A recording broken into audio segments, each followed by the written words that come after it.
Hallo und herzlich willkommen zu einem neuen Video von Schuster Automobile. Für alle, die unseren Kanal regelmäßig verfolgen, ihr kennt ja schon, wir machen häufiger Videos zum Thema Tieferlegung, breiter machen, lauter machen. Und heute habe ich mal wirklich was ganz Ungewöhnliches, tatsächlich eine Höherlegung von einem Auto. Und bevor ihr jetzt denkt, ja spinne ich jetzt komplett, ich will ein Auto höher legen. Nein, tatsächlich, es gibt sehr, sehr viele Gründe, warum man sein Auto höher legen will. Und der Kunde, der heute da ist, um diese Höherlegung einbauen zu lassen, der hat einen ganz simplen Grund, der hat eine sehr ungünstige Einfahrt und hatte schon, bevor er das Auto gekauft hatte, bei der Probefahrt festgestellt, dass es relativ eng werden könnte. Aber kein Problem, es gibt tatsächlich Firmen, die eben Höherlegungen anbieten, um solche Probleme zu lösen. Aber es gibt noch ganz, ganz viele andere Gründe, warum man das Auto höher legen will. Relativ banal wäre zum Beispiel auch, wenn ihr einfach ein bisschen bequemer und höher einsteigen wollt, gar kein Thema, mit so einer Höherlegung geht das. Oder natürlich, das liegt auch auf der Hand, wenn man es ein bisschen geländegängiger machen will, dass man mehr Bodenfreiheit hat oder einfach auch eine schickere Offroad-Optik bei seinem Auto möchte, wären auch so typische Gründe. Aber viel häufiger ist es natürlich auch, wenn ihr ein Auto gekauft habt und habt irgendwas in das Auto eingebaut, wodurch das Auto stärker belastet wird. Beispielsweise ein Handwerker, der irgendwelche Werkzeugkoffer dauernd in seinem Auto mitfährt. Ihr habt eine Autogasanlage eingebaut, irgendwelche Koffersysteme, irgendwas, eine Hundebox teilweise oder noch andere Dinge. Oder ihr fahrt einfach auch extrem häufig mit Hänger. Das Auto hängt hinten immer so ein bisschen runter und dann kann man das Ganze hier mit solchen Höherlegungen eben kompensieren, genau an der Stelle, wo man das benötigt. Und wir nehmen euch hier bei diesem Video mal mit, wie wir das Ganze bei unserem Kunden einbauen, wie das vonstatten geht, denn ich glaube, für die meisten von euch ist so eine Höherlegung relativ unbekannt. Aber bevor wir mit der Montage beginnen, möchte ich euch gerne mal zeigen, wie das ausschaut, was dann in so einem Verpackungsinhalt eigentlich enthalten ist und wie das Ganze eigentlich auch technisch funktioniert. Wir haben das bei der Firma Spacer bestellt. Das ist so der renommierteste Hersteller von Fahrzeughöherlegungen und am Karton steht hier schon so eine kleine 1. Weltweit Nummer 1 für Autohöherlegungssysteeme. Man muss wirklich sagen, die liefern wirklich sehr, sehr gute Qualität. Wir haben das auch in der Vergangenheit schon öfters verbaut und die Kunden sind bisher sehr zufrieden gewesen. Die Firma selber ist schon sehr lange in diesem Geschäft tätig, über 40 Jahre und hat sich eben nur auf Fahrzeughöherlegungen spezialisiert. Und es ist auch wirklich extrem fahrzeugspezifisch. Also man kommt da nicht irgendwie so ein Schwabbel-Universalteil, wo man eben so ein bisschen Angst hat, dass das hinterher irgendwie noch rumklockert im Auto. Nein, tatsächlich ist das wirklich individuell auf eure Fahrgestellnummer angepasst und gefertigt worden, sodass das bombenfest am Auto verankert ist. Daher bekommt ihr von dem Hersteller natürlich auch ein komplettes TÜV-Gutachten zur Eintragung beim Sachverständigen. Und ja, damit ist das Ganze auch absolut sicher für den Straßenverkehr. Ich hätte gesagt, wir schauen jetzt gleich mal hier in das Paket rein und gucken mal, was uns da erwartet. Das Ganze ist recht schick gemacht, fast schon, als wenn man ein Smartphone auspackt. Man sieht hier den Deckel eines Ordners. Hier innen drin auch gleich mal mit der Kontaktadresse, Ansprechpartner direkt von der Firma Spacer. Hier jetzt der Lieferschein, was wir bestellt haben. Unser Fahrzeug heute ist ja ein Mazda MX-30, also ein Elektrofahrzeug. Und man muss grundsätzlich wissen, Spacer bietet zwei verschiedene Höherlegungsprodukte an. Das gängigste und bekannteste sind so Voll-Aluminium-Einlagen. Die müsst ihr euch im Endeffekt so wie so ein Hufeisen vorstellen. Und die haben eine Standardhöhe von 12 mm. Die könnt ihr ganz beliebig übereinander stapeln, maximal 4 Stück, um auf 48 mm höchstens zu kommen. Und zwischen den jeweiligen Hufeisen, nenne ich es jetzt mal, könntet ihr noch sogenannte 3 mm Gummiprofile einbauen. Und diese Gummiprofile haben eine Höhe von 3 mm. Das heißt, ihr könntet also beispielsweise ganz unten unter ein Profil von 12 mm so ein 3 mm Gummi hinterlegen, dann habt ihr 15 mm.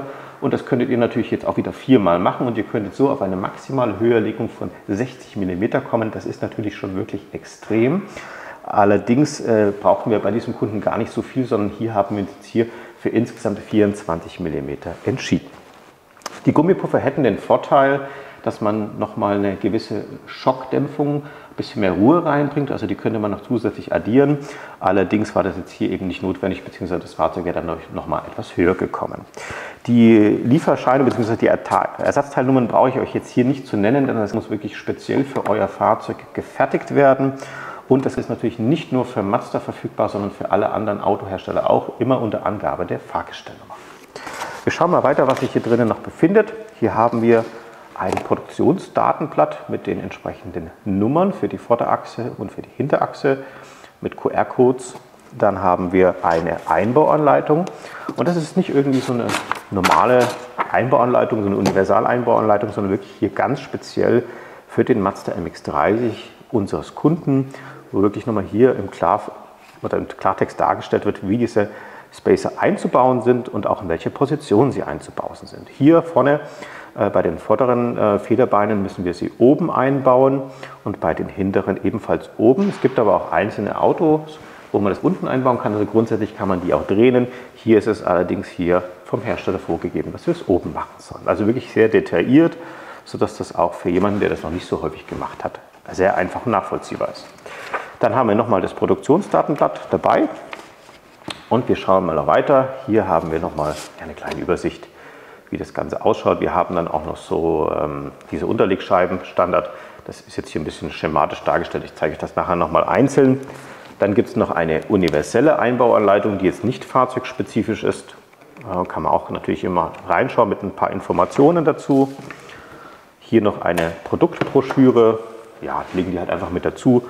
Hier seht ihr nochmal die Stufen. Also grundsätzlich haben wir unsere 12 mm Abstufung mit der Möglichkeit, unter jeder Abstufung nochmal diese Gummilippe zu tun oder eben nicht, um so eben auf maximal 60 mm zu kommen. Was man allerdings bedenken muss, das ist natürlich schon eine extrem hohe Höherlegung und die maximale Grenze ist aber auch irgendwo zwischendurch eventuell erreicht. Wir müssen immer sicherstellen, dass mindestens ein Restfederweg von 4 cm vorhanden ist. Aber wie ich schon sagte, 6 cm Höherlegung, das ist schon wirklich extrem viel. Ja, gucken wir mal weiter. Hier ist dann so eine Art, ja, ich würde sagen, einfach so ein bisschen Kartonpuffer mit dabei. Tun wir mal raus. Und ja, recht schön gemacht. Man muss sagen, die haben sich da wirklich Mühe gegeben. Hier sieht man nun den TÜV-Prüfbericht, der dann für die Einzelabnahme notwendig wird. Zertifikatsnummer, hier nochmal die Seriennummern von den Produkten, die im Fahrzeug eingebaut werden mit Fahrgestellnummer. Wirklich richtig, richtig gut gemacht.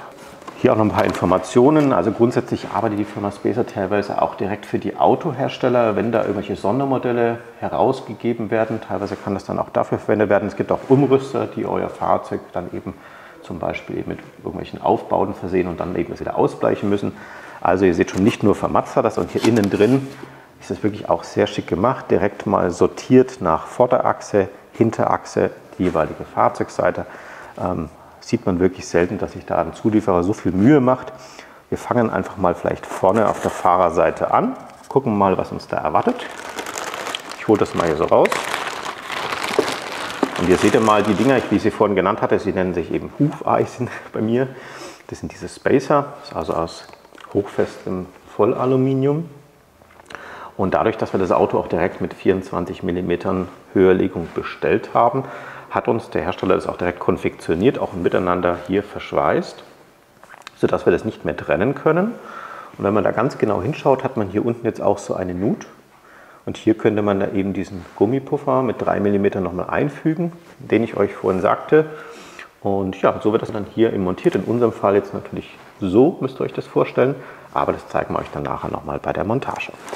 In diesem Tüte befindet sich hier nochmal 2 Federwegsbegrenzer, die eben notwendig sind, damit eben ja, bei einer Volleinfederung die Feder nicht auf Block geht, und die deckt im Endeffekt ungefähr die Höhe dieser Spacer ab. Schauen wir uns nun mal den Spacer für das hintere Federbein an.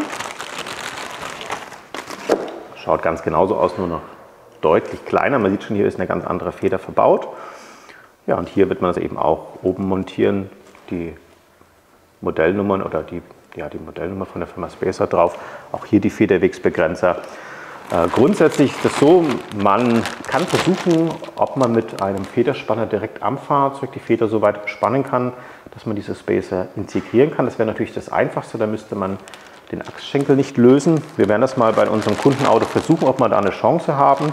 Vermutlich ist es allerdings sehr eng, sodass man mit diesem Federspanner nur sehr schwer hinkommt, sodass es geschickter wird, doch den Achsschenkel zu lösen und hinterher dann noch eine Spurvermessung zu machen. Denn ich bin grundsätzlich eigentlich auch der Meinung, wenn sich die Höhe des Fahrzeuges verändert, also egal ob es eine Tieferlegung oder eine Höherlegung ist, sollte hinterher sowieso die Spur eingestellt werden. Also könnte man auch den Achsschenkel gleich öffnen, dann kommt man besser hin. Aber das werden wir dann bei der Montage sehen. Apropos Montage, wir fangen jetzt natürlich gleich mal mit der Montage an. Es ist allerdings schon relativ spät und wir werden wahrscheinlich heute nicht fertig werden, aber durch die Magic von YouTube geht es bei euch jetzt direkt mal weiter im Video und ich begleite euch so ein bisschen bei der Montage. Wir haben jetzt alles mal für euch vorbereitet, dass ihr das bestmöglich sehen könnt. Und beim MX-30 haben wir hinten eine Verbundlenkerachse, nur zur Information, keine Einzelradaufhängung. Und wir haben dann eben bei der Montage festgestellt, dass wir hier bei diesem Stoßdämpfer durch diese sehr lange Schutzabdeckung nicht die Federwegsbegrenzer montieren können im montierten Zustand. Deswegen mussten wir hier auch das hintere Federbein oder besser gesagt die Stoßdämpfer ausbauen und auch die Federn. Dann haben wir auch ein bisschen mehr Platz, lässt sich schöner arbeiten. Das haben wir jetzt hier schon mal soweit vorbereitet. Stoßdämpfer ist gelockert, muss bloß oben noch ausgeschraubt werden. Feder ist schon draußen. Schauen wir uns das Ganze mal an der Vorderachse an. Hier seht ihr das mal vorne, Einzelradaufhängung. Auch hier haben wir das Federbein ausgebaut. Wir hatten es zunächst versucht, hier direkt am Fahrzeug die Feder zu spannen, sodass wir die Spacer einfügen können. Allerdings hatten wir hier eben nur sehr, sehr wenig Platz. Wir waren nur 2 Windungen zur Verfügung. Wir konnten es nicht stark genug komprimieren. Also auch hier Ausbau lässt sich einfach leichter arbeiten und so viel Arbeit ist es tatsächlich nicht. Und am besten zeige ich euch jetzt mal die Federn im Originalzustand und schon mit den Spacern drin. Hier haben wir das mal vorne für euch vorbereitet. Links jetzt hier der Originalzustand. Ihr seht also hier keinerlei Spacer integriert. Rechts sehen wir die 2 Spacer, die ich euch gezeigt hatte. Und man sieht jetzt hier schon im entspannten Zustand, dass hier die Vorspannung der Feder etwas stärker ist. Ihr seht schon, die Windungen sind näher beieinander. Das bedeutet jetzt zunächst mal für euch im Alltag eigentlich keinerlei Nachteil, weil das Auto jetzt hier ja sowieso, wenn ihr das auf die Straße setzt, deutlich einfedert und hier dann einfach dieses Einfederverhalten etwas geringer ist durch die Erhöhung dieser Feder durch die Spacer. Das heißt, im Alltag selber habt ihr nur eine Erhöhung, der Federungskomfort wird gleich bleiben.